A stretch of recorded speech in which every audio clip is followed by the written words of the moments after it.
Welcome back ناظرین. کاشف عباسی صاحب اور رشید شریف صاحب کا بہت بہت شکریہ کہ انہوں نے آ کے ریسکیو کیا. بھٹی صاحب، بات ہو رہی تھی این آر او کی. ایک طرف آپ نے شاٹ سنوایا این آر او کا اپوزیشن کی طرف سے. اب ذرا وفاقی وزیر اطلاعات و نشریات فواد چودھری صاحب نے بھی آج ایک گفتگو کی ہے، وہ بھی ذرا سن لیں. جی، 2 دن پہلے کی ہے، وہ ذرا سنیں. اب این آر او کا جو معاملہ ہے، میں نے جس طرح سے عرض کیا، آپ کی تاریخ ہے اور یقینی طور کے اوپر آپ کو نہیں پتا ہوگا، لیکن آپ کے بڑے اب بھی بات کر رہے ہیں. کس کے ساتھ کر رہے ہیں؟ بتائیں نا، یہ بتاتے ہر نہیں بات ہیں. ٹیلی ویژن پہ نہیں بتا کیوں نہیں ہو بھٹی صاحب، یہ تھے وزیر اطلاعات و نشریات فواد چودھری، اور مریم اورنگزیب کے سامنے بیٹھ کر کہہ رہے تھے کہ آپ کے بڑے یہ باتیں کر رہے ہیں اور ماضی بھی یہی کہتا ہے. تو اس میں تو کوئی شبہ نہیں ہے کہ یہ چیزیں ہو رہی ہیں، لیکن اصل مسئلہ ہے کہ ان کو مل نہیں رہا. اچھا صابر صاحب، گزارش ہے آپ تھوڑا سا آج دیر ہو گئے ضروری کام سے تو میں نے ایک فلم میں اچھا کوئی ایکٹر لے ہے نا، سپر سٹار، تو فلم ہٹ ہو جاتی ہے. آج میں نے آپ کے پروگرام میں 2 ہیرو بٹھا دیے تھے، ہردل عزیز، ارشد شریف صاحب اور کاشف عباسی صاحب. اچھا اب آگے یہ جو فواد چودھری صاحب نے فرمایا، میری انفارمیشن کے مطابق ٹھیک ہے. جب بھی نواز شریف صاحب سعودی عرب جاتے ہیں، قطر جاتے ہیں، ترکی جاتے ہیں، کسی بھی ملک جاتے ہیں، پیچھے سے باتیں شروع ہو جاتی ہیں کہ جی این آر او ہو رہا ہے، این آر او ہو رہا ہے. اس میں عمران خان صاحب جب بھی سعودی عرب کے ٹور پہ جاتے ہیں، قطر جاتے ہیں، چین جاتے ہیں یا ترکی جاتے ہیں تو باتیں ہو جاتی ہیں جی این آر او ہو رہا ہے. آپ کیا سمجھتے ہیں اس میں کیا صداقت ہے؟ اس کے پس پردہ کچھ حقائق ہے بھی کہ صرف ویسے ہی پروپیگنڈا کیا جاتا ہے؟ اچھا بھٹی صاحب، بالکل آپ نے بہت اچھی بات کی، بلکہ ہم نے بھی اس پہ تذکرہ کیا کہ یہ انالیسز ہو رہے ہیں، تجزیہ نگار یہ باتیں کر رہے ہیں. اب میں آپ کو فرسٹ ہینڈ انفارمیشن دینے لگا ہوں. خبر ہے اور ناقابل تردید خبر ہے. یہ بالکل درست ہے کہ جیسے ہی پرائم منسٹر عمران خان جاتے ہیں یا army chief general Qamar Javed Bajwa کی ملاقات ہوتی ہے کسی پولیٹیکل پرسنالٹی سے، تو فوراً یہ چیز آ جاتی ہے کہ جناب یہ ہوا ہوگا. وزیر اعظم عمران خان سعودی عرب گئے، خبر آ گئی انہی کے دورے کے دوران جناب سعودی حکام نے یہ بات کی ہے.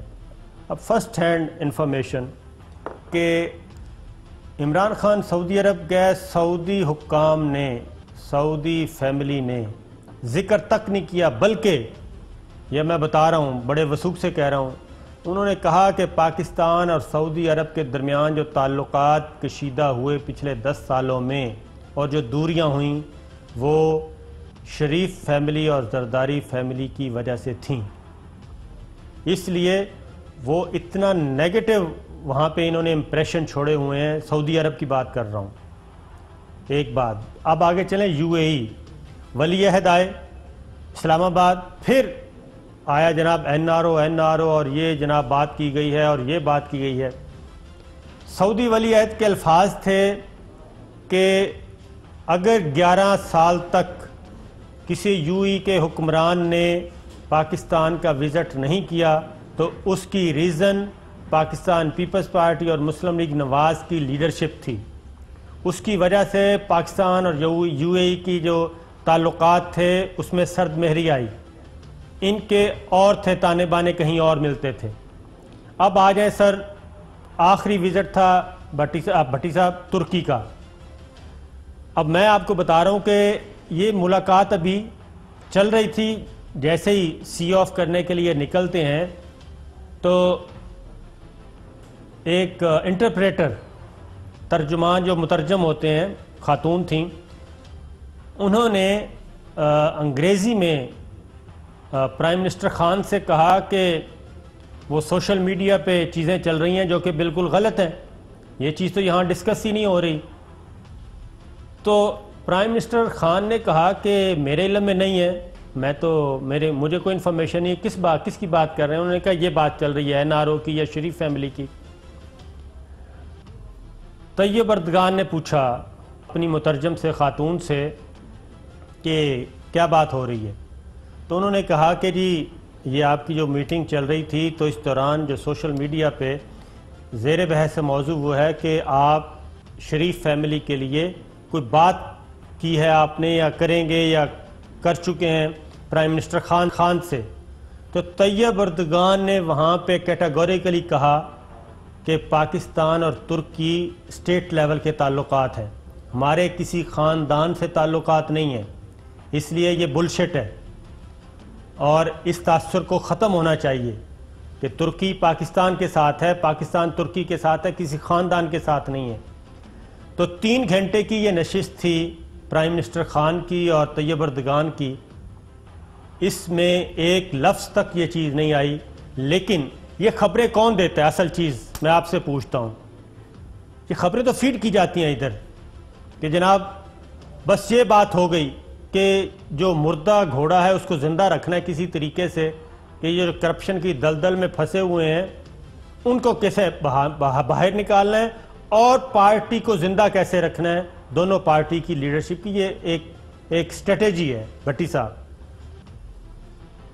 دیکھیں صابر صاحب، اس میں تو دو رائے کوئی نہیں ہے، دونوں جماعتیں پیپلز پارٹی ہو یا نون کرپشن کی کھائی میں، خاص کر ان کی لیڈرشپ، ساری جماعتیں تو غلط نہیں ہے نا، پھنس چکی ہے، دھس چکی ہے اور اس کا نکلنا بظاہر بادی النظر میں ناممکن نظر آ رہا ہے۔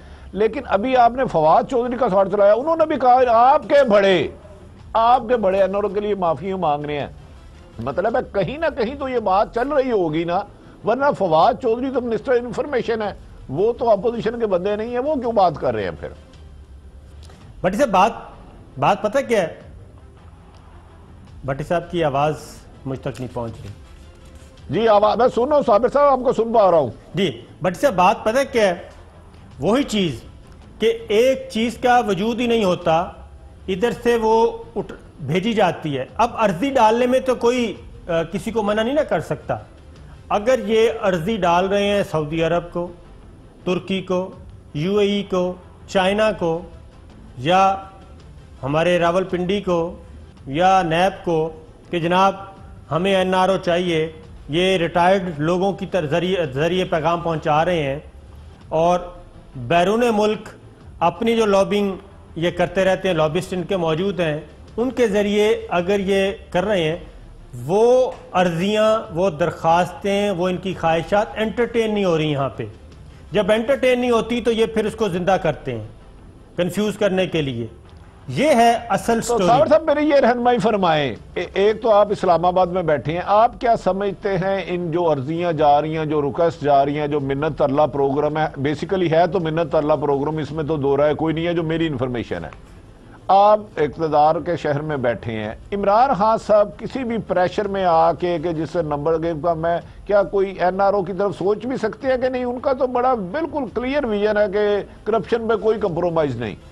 اس میں کوئی شک ہی نہیں ہے۔ آپ چیئرمین نیب کا سوٹ سنیں، وہ دوبارہ سنیں، آپ کو سمجھ آئے گی کہ وہ بھی یہ کہہ رہے ہیں کہ این آر او نام کی کوئی چیز نہیں ہے، اور وہ انڈائریکٹلی یہ کنوے کر رہے ہیں کہ اس میں ہم حصے دار نہیں، کیونکہ سب انکاری ہیں، تمام ادارے اس بات سے انکاری ہیں، ریاستی ادارے جو ہیں۔ اب آپ چیئرمین نیب کا دوبارہ سنیں سوٹ۔ این آر او کسی بھی شکل میں ہو، کوئی بھی دے، کسی کو بھی دے، نیب کبھی اس کا حصہ نہیں ہوگا۔ ہمارے لیے صرف اور صرف پاکستان کے مفادات مقدم ہیں، اور ہم نے صرف اور صرف ان کا تحفظ کرنا ہے۔ اب بھٹی صاحب دیکھیں، جوڈیشری کیٹاگوریکلی وہ بتا چکی ہے، وہ اس کا جو اس کے اقدامات ہیں، جو اس کے فیصلے ہیں، جو اس کے ایکٹ ہیں، وہ بتا رہے ہیں۔ ایگزیکٹو ہیں عمران خان، وہ اپنا پوائنٹ آف ویو دے چکے ہیں۔ ملٹری اسٹیبلشمنٹ، ملٹری لیڈرشپ اپنا پوائنٹ آف ویو دے چکی ہے۔ نیب باقی رہ گیا تھا، وہ دے چکے ہیں۔ ایف آئی اے وہ اپنی جی آئی ٹی میں بتا چکی ہے کہ این آر او کی کوئی گنجائش نہیں۔ لیکن اصل چیز جو اچھا صابر صاحب، میں ایک بات کرنا چاہ رہا ہوں، میں ایک بات صرف کرنا چاہ رہا ہوں۔ میری انفارمیشن ہے chief of army staff Qamar Bajwa نے پولیٹیکل طاقتوں کو میسج دیا ہے کہ ہم جمہوریت میں رکاوٹ نہیں ڈالیں گے کسی قیمت کا بھی، اور جو فیصلے جس کے عدالتوں میں کرے۔ تو پھر یہ محمود خان اچکزئی، آصف علی زرداری، حاصل بخش مزینجو، نواز شریف زرداری ملاقات تھے، یہ کیا ان کے پھر مقاصد کیا ہے جبکہ سارے ادارے نیوٹرل ہو کے اپنا کام کر رہے ہیں؟